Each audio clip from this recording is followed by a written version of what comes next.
Hello YouTube. In this video, I want to give the simplest explanation that I can about what the style system is and how to get an S rank in every mission in Devil May Cry 5. Now, I don't want this video to be taken as clickbait because there is no foolproof method. You have to put in the work and have style and be skillful in every mission to get the S rank, but I'm going to explain how the system works and some simple tools that you can use to get the S rank in the most efficient way possible.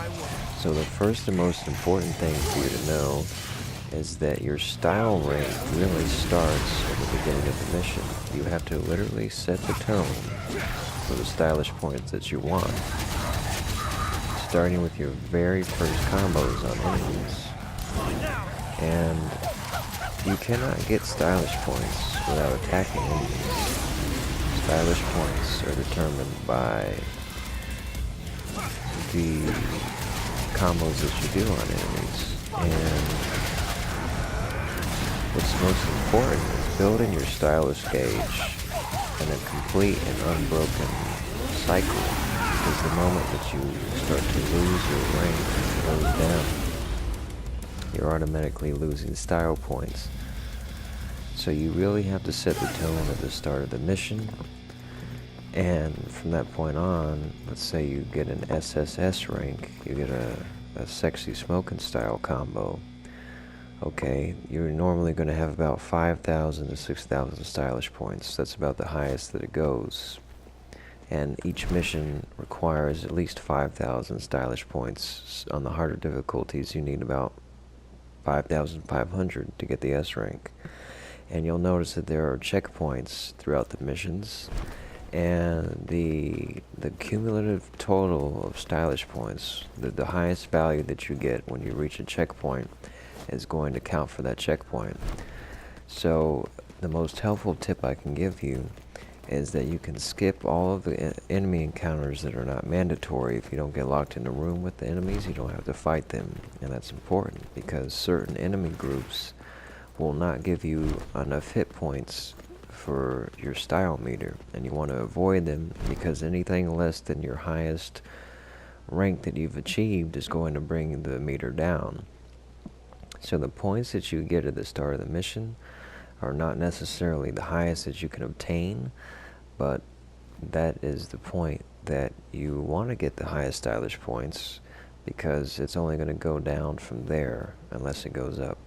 And if you start out high, you're not likely to get higher. If you start out low, you can improve, but it's going to skew your total ranking for the mission.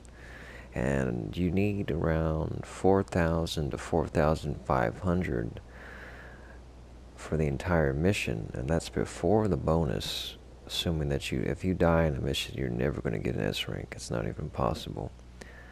You don't have to take no damage to get an S rank. You simply need to not die and get about an S rank in every encounter. But you need to build up to that and maintain it. The longer that you stay on the rank, the more points you're going to get. So for example, if you get to an S rank, you need to maintain that, and the more hit points you get while at that rank, it acts as a multiplier. So whatever grade that you're on is a multiplier for the hits that you get. So when you start on a mission strong and you go from each checkpoint to each checkpoint, you want to take as little damage as possible and have uninterrupted combos to increase your stylish points and maintain them. You don't really need to think about the checkpoints, because the stylish points that you start with are going to carry over.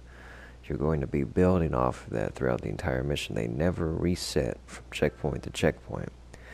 But at the end of each checkpoint, you need to be conscious that you're keeping some sort of a law of averages from what you start with. So avoid the enemies that you don't have to fight if you're uncomfortable with your combos. If you have the EX taunts can help you. The EX taunt for 3 million orbs can get you all the way up to an SSS combo. And if you can pull it off, you can get some really high stylish points at the beginning of the mission or wherever point you're at. But it's hard to pull that off because you have to do it without taking damage. So that's how the stylish points work. That's pretty much how they've always worked in Devil May Cry. It seems a little bit different in this game, but pretty much you have to maintain stylish points. You can't just get an SSS rank. That will help you, but you have to maintain that throughout the entire mission. So I hope this video helps explain how the stylish points work, and just pay attention to the numbers on the screen when it tells you that that's what you have, because whenever after an encounter with enemies, it will tell you what your current stylish points are, and just know that's for the entire mission up to that point. That might not be the highest or the lowest that you've got, but that is the total for the checkpoint that you're on, and that isn't just the points that you've gained from that fight. So if you go below a certain number, if you're not in that 4,000 to 4,500 range, you may have to restart the mission. You may be wasting your time, because you need at least 5,000 stylish points to get an S rank. You'll never get an S rank with less, and this is, after the multiplier. You need 5,000 plus to get an S rank. So I hope this helps you, and go get those S ranks. They're pretty easy to get. The only thing that counts is stylish points. The orbs don't count. You can take as long as you want on the mission, and damage doesn't really matter. You just need to probably not die in the mission. That's the main thing.